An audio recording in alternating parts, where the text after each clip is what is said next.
Hello aspirants. ప్రతి competitive ఎగ్జామ్‌లో మన పాలిటీ నుండి కంపల్సరీ షెడ్యూల్స్ మీద ఒక బిట్ అనేది పడిద్దండి. అసలు ఈ షెడ్యూల్స్ ఎన్నున్నాయి? అలానే ఈ షెడ్యూల్స్ మన సింపుల్ వేలో అసలెలా ఒక చిన్న ట్రిక్‌తో ఎలా గుర్తుపెట్టుకోవాలి రా అని తెలుసుకుందాం. ముందుగా షెడ్యూల్స్ వచ్చేప్పటికి మనకు 12 ఉన్నాయండి. మీరు మర్చిపోయారు. ఒకవేళ మనకిప్పుడు కాన్స్టిట్యూషన్ స్పెల్లింగ్ ఒకసారి కౌంట్ చేయండి.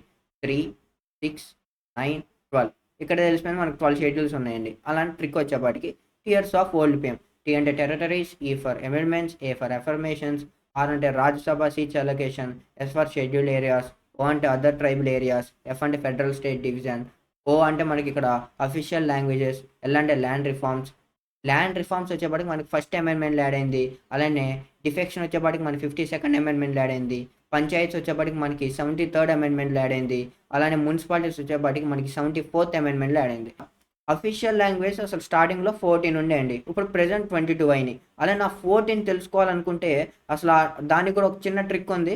దాని కింద కామెంట్ సెక్షన్‌లో కామెంట్ చేయండి ట్రిక్ అని చెప్పండి. దానికి కూడా మనం చెప్పుకుందాం నెక్స్ట్ ఇంకో షార్ట్‌లో. అలానే ఈ క్వెషన్‌కి కింద కామెంట్ సెక్షన్‌లో ఆన్సర్ అనేది కామెంట్ చేయండి.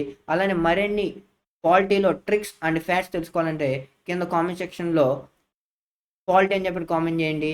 Have a great day. జై హింద్.